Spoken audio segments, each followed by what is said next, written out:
नमस्कार, मैं हूं संजय शर्मा। आप देख रहे हैं 4 PM न्यूज नेटवर्क। इंडोनेशिया में नौसेना के एक अफसर के बयान पर पूरी दुनिया में हंगामा मच गया है। उसे सीधा सीधा कह दिया कि राजनीतिक नेतृत्व की कमजोरी थी। मना कर दिया गया था कि पाकिस्तान के सैन्य ठिकानों पर हमला नहीं करना है, इसीलिए हमारे कई जहाज खो गए। भारत सरकार छुपा के बैठी हुई है। टेलीग्राफ में छापा था कि हमारे 3 राफेल गिर गए। ना हाँ कह रही है, ना कह रही है। आखिर छुपाने की क्या बात है? युद्ध है, कभी हम उनको मारते हैं, कभी हमें चोट लगती है। इसमें इसमें जब छुपाती हो चीजें तो और खतरनाक होती हैं और खराब होती हैं। क्या ये बात सही थी कि मना कर दिया गया था, सेना के हाथ बांध दिए गए थे? और लोग हैरान हैं कि बड़े गुस्से से सऊदी से आके बिहार में प्रधानमंत्री जी ने कहा था कि पहलगांव में जिन लोगों ने हत्या की है, उन 4 आतंकियों के खानदान को मिटा देंगे। अब नाम तक नहीं लेता उनका कोई। वो आतंकी कहाँ चले गए, कहाँ हैं, कोई पूछता नहीं। ये राजनीतिक नेतृत्व की कमजोरी क्यों है? भाजपा मैनेजमेंट पॉलिसी से कब तक और कैसे काम चलाएगी? ये बात मैंने अभय दुबे जी से पूछी है शो में। और मैंने पूछा है कि अमेरिका को जो इस तरह ईरान ने पटकी मारी है, इजराइल और अमेरिका को, पूरी दुनिया ईरान के जज्बे की मुरीद हो गई। भारत इतनी हिम्मत क्यों नहीं जुटा पाता? बहुत रोचक बातचीत है। आपसे रिक्वेस्ट है, चैनल को सब्सक्राइब करिए, ज्वाइन करिए। चलते हैं अभय दुबे जी के पास। 4 PM न्यूज नेटवर्क में स्वागत है अभय दुबे जी आपका।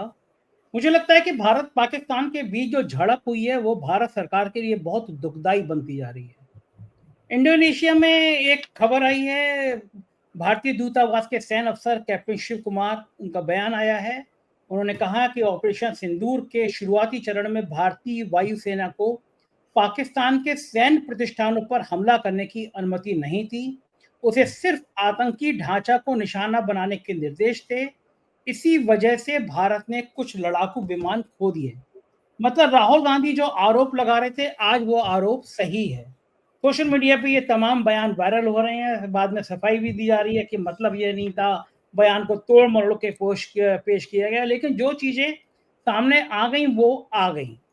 भारत सरकार ने आज तक ये नहीं बताया कि क्या वास्तव में भारत ने कुछ सैनिक विमान इस झड़प में खो दिए तो उनकी संख्या क्या थी, किन हालातों में खोए।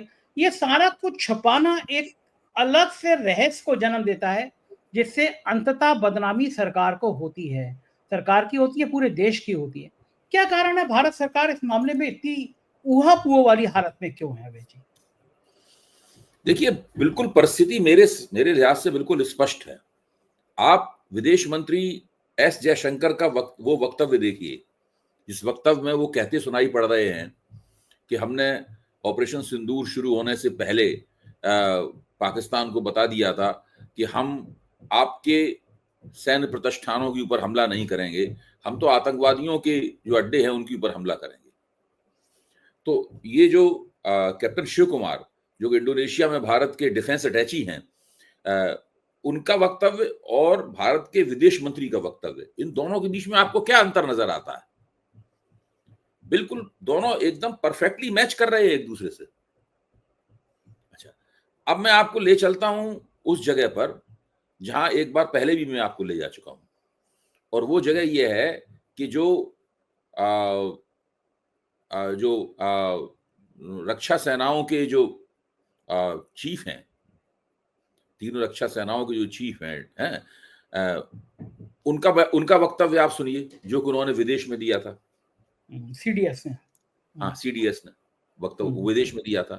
तो उनके, मैंने आपके साथ चर्चा करते हुए कहा था, अगर उनका वक्तव्य जो है ना, इतनी मासूमियत से नहीं लेना चाहिए। उनके वक्तव्य के पीछे बीजेपी की एक चाल है। वो एक पॉलिटिकल अपॉइंटी हैं और बीजेपी की का जो राजनीतिक स्वार्थ है उसको सिद्ध करने की कोशिश कर रहे हैं। वो फौजी नहीं है, वो हो या ना हो, उससे भारतीय फौजों के संचालन में कोई असर नहीं पड़ता। जब इससे पहले जनरल रावत का दुर्घटना में देहांत हो गया तो उसके बाद बहुत दिनों तक कोई भी सीडीएस नहीं बना। उसके होने न होने से भारत की रक्षा सेनाओं पे कोई फर्क नहीं पड़ता। ये एक पॉलिटिक्स, गवर्नर सरकार नियुक्त करती है, उस तरीके से इनको नियुक्त किया जाता है। उन्होंने बड़ी होशियारी और चालाकी के साथ में जो विमान गिरे थे उसकी जिम्मेदारी फौज के ऊपर डाल दी। कैप्टन शिव कुमार का वक्तव्य फिर से उस जिम्मेदारी को सरकार के ऊपर डालता है और बताता है कि इसकी वजह फौजी नहीं बल्कि इसकी वजह राजनीतिक थी। फौजें ये तय करती हैं कि हमारा कौन सा विमान हमला करेगा, हम कितनी स्पीड से जाएंगे, कौन सा बम गिराया जाएगा, कब गिराया जाएगा, क्या गिराया जाएगा, ये तो उसकी क्या टेक्नोलॉजी होगी, उसकी क्या रणनीति होगी, ये फौजें तय करती हैं। लेकिन फौजों का लक्ष्य क्या होगा, ये सरकार तय करती है, ये पॉलिटिकल डिसीजन होता है। जैसे कि सरकार चाहती है कि आप कुछ भी कीजिए, आप एलओसी क्रॉस नहीं करेंगे, तो फौज फिर एलओसी क्रॉस नहीं करती है, चाहे उसे कुछ भी करना पड़े। अगर सरकार कहती है कि एलओसी क्रॉस कर दीजिए, वहां पर जाके मार दीजिए, मिसाइल मार दीजिए, बम मार दीजिए, तो सब फौज उस तरीके से करती है। तो ये तय करना सरकार का काम था। ये एक पॉलिटिकल डिसीजन था कि आखिरकार जो भारतीय वायुसेना के विमान जाएंगे हमला करने के लिए, वो दरअसल उनका निशाना क्या होगा। सरकार ने ये कैप्टन शिव कुमार के मुताबिक, और मेरी भी यही जानकारी है, हम सबकी यही जानकारी है, कैप्टन शिव कुमार के मुताबिक सरकार ने वायुसेना को जो एयर स्ट्राइक करने जा रहे थे उनको ये आदेश दिया कि आपको पाकिस्तान के जो रक्षा ठिकाने हैं उनके ऊपर हमला नहीं करना है।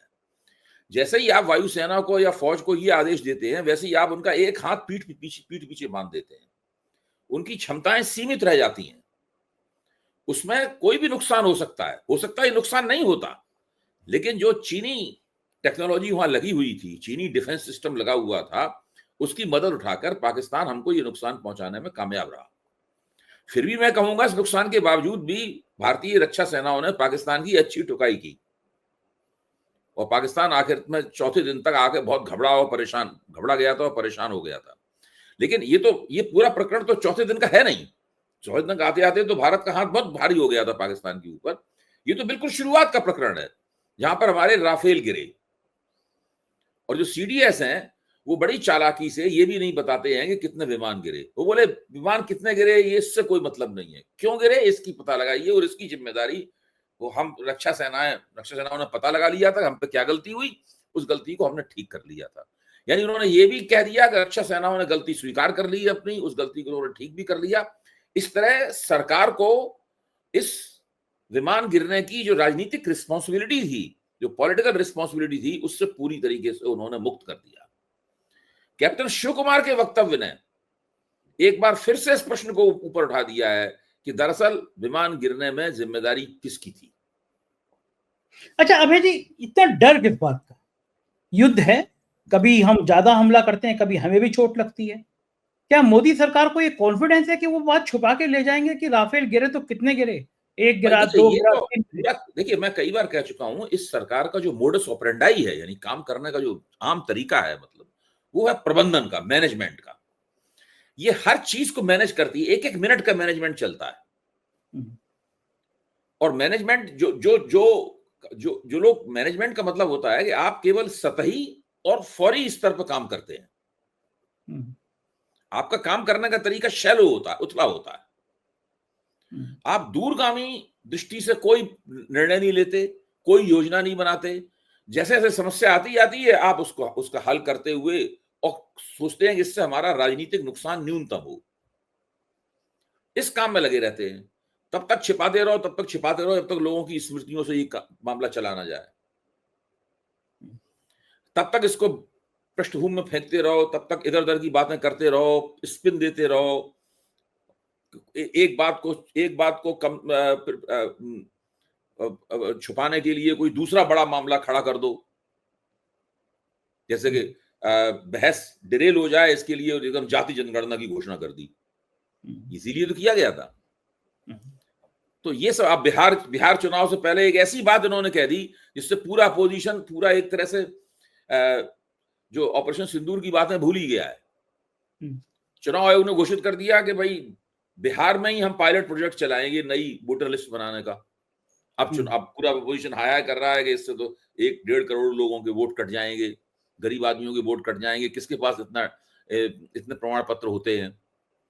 और सब लोग जानते हैं कि चुनाव आयोग ने जो विंडो दी है, वो विंडो इतनी छोटी विंडो है, इतनी छोटी खिड़की है, इसमें इतनी बड़ी कवायद नहीं हो सकती। इसलिए पूरा अपोजिशन घबरा गया। अब अपने सिंदूर की तरफ से निगाह हट गई लोगों की। तो ये है मैनेजमेंट के तरीके।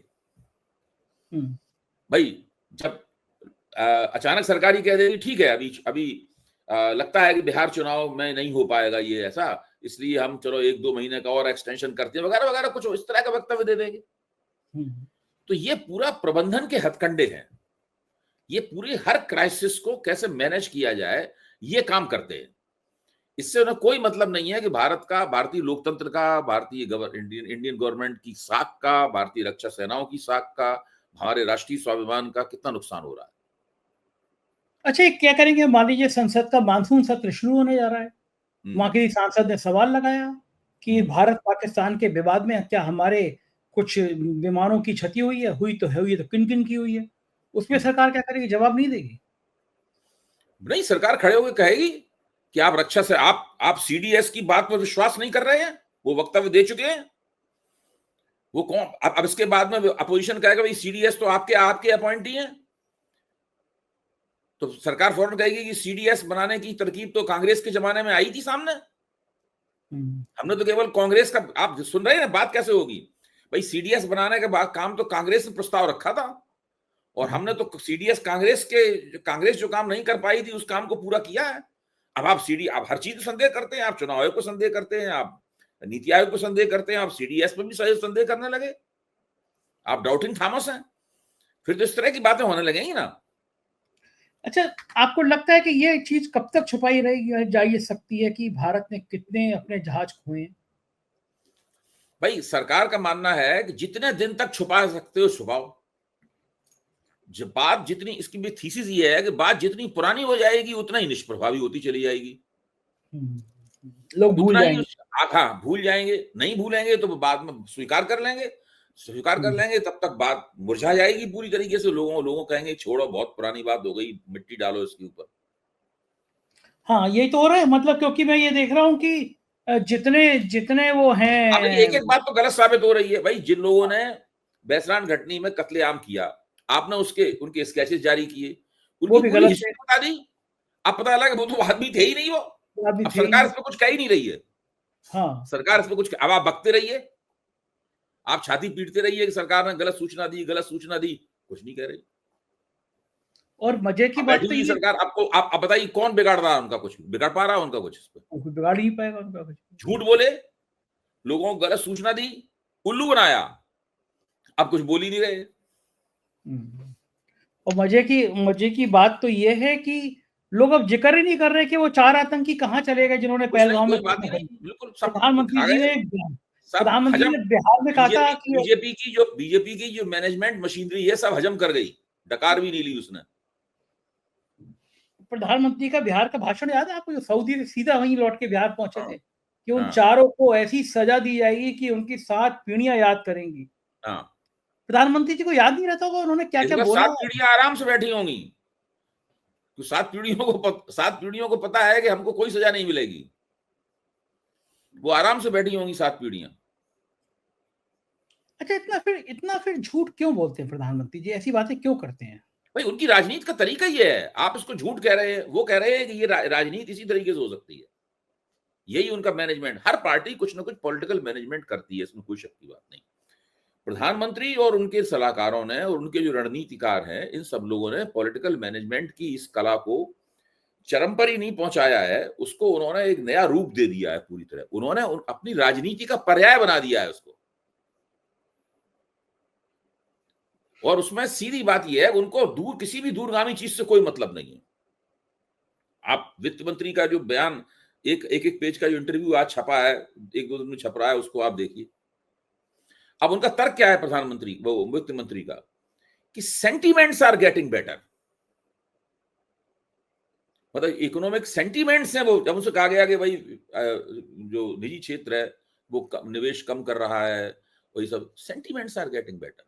अब ये एक इस तरह की बात है, सेंटीमेंट्स आर गेटिंग बेटर, इसका कोई कौन सा ऐसा बैरोमीटर है इसको लगा के आप पता लगा रहे हैं कि सेंटीमेंट हो रहे, बेहतर हो रहे हैं? इसमें तो यही है कि आप जो पूछने वाली पत्रकार है वो कह दे कि आप तो बेकार की बात कर रहे हैं, आप ऐसी बात कर रहे हैं, इसका कोई नापजोक ही नहीं है। आप साफ तौर पर बताइए, आप कह रहे हैं सेंटीमेंट बेटर, आप डेटा क्या है आपके बाप ने बात प्रूव कर साबित करने का? सही कोई बात कुछ है। नहीं बताते, तो ना और पत्रकार पूछते हैं ना वो बताते हैं। भारत और पाकिस्तान की तलखी के बीच में एक खबर आ रही है कि पाकिस्तान और चीन नए क्षेत्रीय स्तर पर एक साझा समूह की तैयारी कर रहे हैं। सार्क ब्लॉक की जो एक नया समूह बनाने की कोशिश की जा रही है। यहाँ पे और भी अड़ोस पड़ोस के देश शामिल किए जाएंगे। भारत के जो पड़ोसी देशों के साथ जो रिश्ते खराब होते चले जा रहे हैं लगातार, कोई साथ में नहीं है।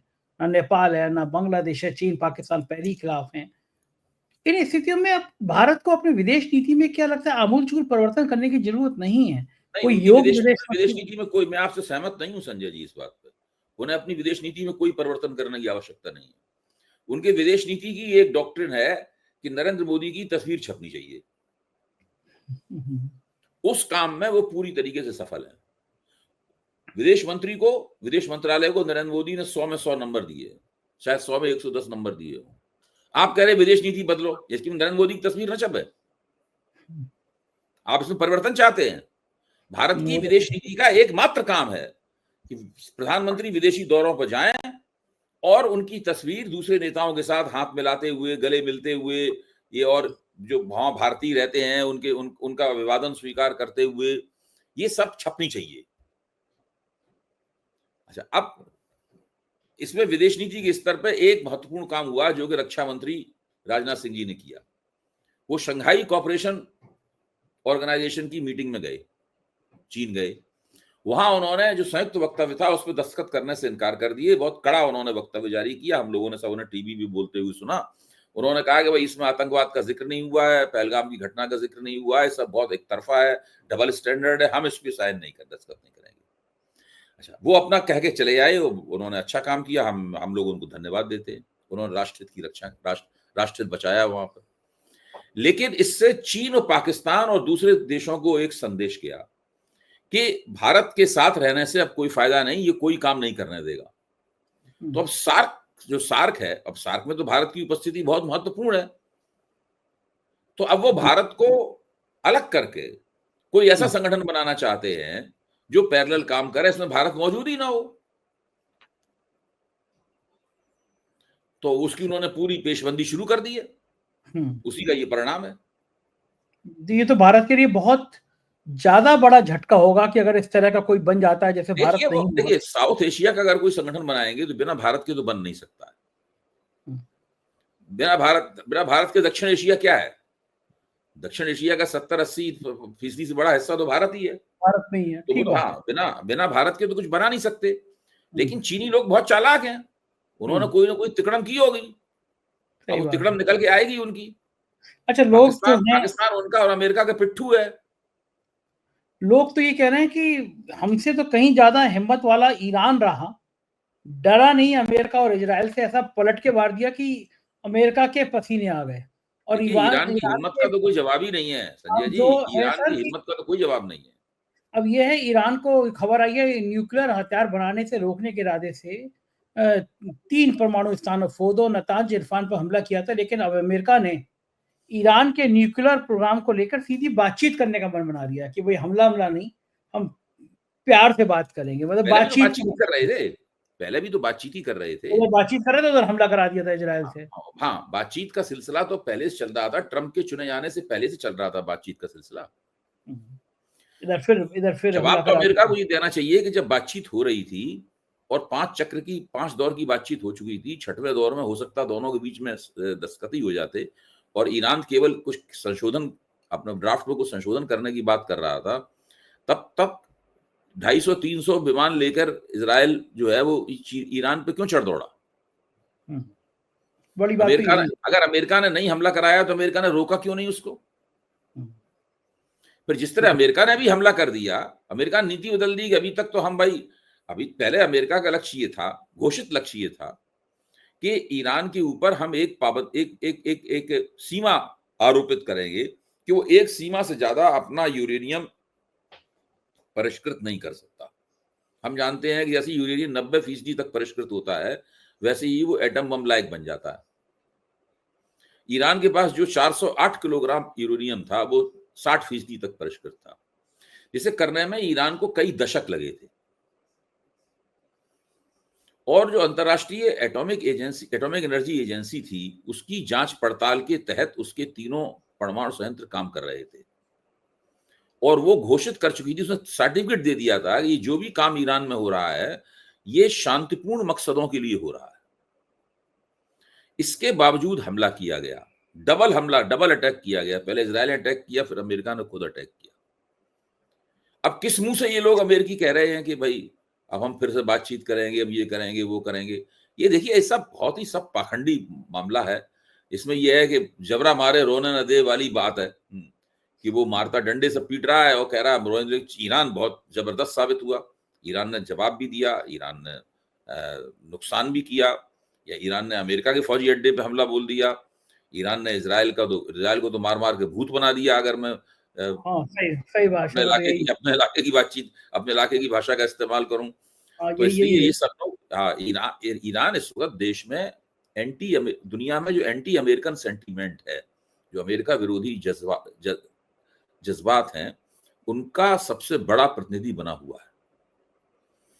सभी लोग, अब वो केवल एक शिया देश नहीं रह गया है। सारे देश के मुसलमान ईरान को अपने नेता के तौर पर और अयातुल्ला अली खामनेई को अपने नेता के तौर पर देखते हैं।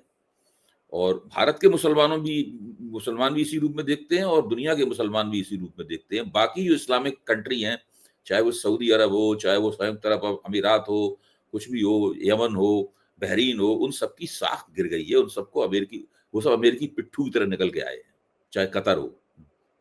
बिल्कुल ठीक बात है। बहुत बहुत शुक्रिया अभय जी, आपने इतनी सारी जानकारी दी। धन्यवाद, थैंक यू। ये थे अभय द्विवेदी जी, पूरी बातचीत आपने सुनी। मुझको यकीन है चर्चा आपको पसंद आई होगी। अपने प्यार भरे कमेंट से मुझे जरूर अवगत कराइएगा। शुक्रिया, थैंक यू।